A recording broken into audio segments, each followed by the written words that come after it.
সন্ধ্যায় Asian cup বাছাইয়ের big ম্যাচে ভারতের মুখোমুখি হবে বাংলাদেশ। এই মুহূর্তে শিলংয়ে আছেন সহকর্মী পারভিন আক্তার। সেখানকার পরিস্থিতি জানতে সরাসরি যাব তার কাছে।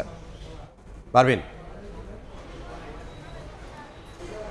মেঘের রাজ্য শিলংয়ে কিন্তু শুরু হয়ে গেছে ফুটবল উন্মাদনা। সন্ধ্যা 7:30টায় খেলা স্থানীয় সময়, কিন্তু এখন থেকে কিন্তু আমরা চারপাশে ঘুরে দেখেছি যে লোকজন কিন্তু কাজ কমিয়ে দেওয়ার চেষ্টা করছে, যে কাজ দ্রুত শেষ করে মাঠের দিকে যাওয়ার অপেক্ষায় আসলে এখানকার সমর্থকরা। মেঘালয়ের ভারতের ফুটবলে কিন্তু অন্য অংশগুলোতে ক্রিকেটের জনপ্রিয়তা থাকলেও এখানে কিন্তু ফুটবলের জনপ্রিয়তা বেশ বেশি, এবং এখানে কিন্তু আমরা এমন অনেক দর্শককে পেয়েছি যারা কিন্তু আজকে বাংলাদেশ দলকে সমর্থন করছেন বিকজ অফ হামজা দেওয়ান চৌধুরী।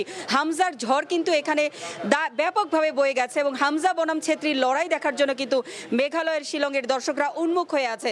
তো আমরা সকালে টিম হোটেলে গিয়েছিলাম এবং আমরা একাদশটা কেমন হবে জানার চেষ্টা করেছি, কিন্তু বাংলাদেশ দলের কোচ হাভিয়ার কাবরেরা তিনি কিন্তু এখন পর্যন্ত বেস্ট 11 কেমন হবে তা কিন্তু তিনি ঠিক করতে পারেননি। আমরা এখানে বাফুয়ের সহসভাপতি অ্যানি তার সঙ্গে কথা বলার চেষ্টা করেছি, কিন্তু তিনি আমাদেরকে জানিয়েছেন যে এখন পর্যন্ত কিন্তু কাবরেরা একাদশ সম্পর্কে কোনো ধারণা তাদেরকে দেয়নি। এবং আরও একটা বিষয় যে আজকে কিন্তু বাংলাদেশ দলের একটা পরিবর্তন আসতে পারে। কাজেম শাকির মানি তিনি কিন্তু ইনজুরি আছে তার, সো তাকে কিন্তু বাদ দেয়া হতে পারে। আরও একটা বিষয় যে তারিক কাজীরও কিন্তু কিছুটা ইনজুরি আছে, তো তাকেও কিন্তু একাদশে রাখা না রাখা নিয়ে একটা সংশয় শোনা যাচ্ছে। তবে ফরওয়ার্ড পজিশনে কিন্তু রাকিব এবং মোরসালিন তাদের থাকাটা প্রায় নিশ্চিত, এবং তাদের কাঁধেই কিন্তু এই গুরু দায়িত্ব, এবং এই সল্ট লেকে কিন্তু চমৎকার অতীত অভিজ্ঞতা কিন্তু বাংলাদেশ দলের আছে। যে বাংলাদেশ দল কিন্তু দাপুটে পারফর্ম করেছিল 2019 সালে যে ম্যাচটা ছিল, সেখানে কিন্তু বাংলাদেশ দল সাদউদ্দিনের গোলে জয়ের পথেই ছিল, কিন্তু শেষ মুহূর্তে গোল হজম করে কিন্তু ম্যাচটা 1-1 গোলে ড্র হয়। তো 4 বছর পরে আবারও ভারতের মাটিতে বাংলাদেশ ভারত দ্বৈরথ, সেই ম্যাচে কিন্তু কোনোভাবেই অতীতের পুনরাবৃত্তি চায় না বাংলাদেশ জাতীয় ফুটবল দল।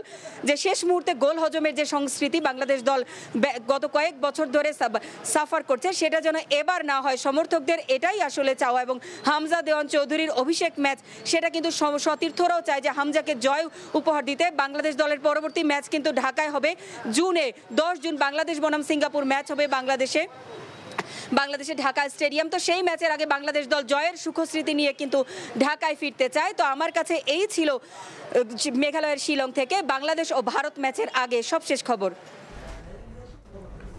ভারতের শিলং থেকে সহকর্মী পারভিন আক্তার।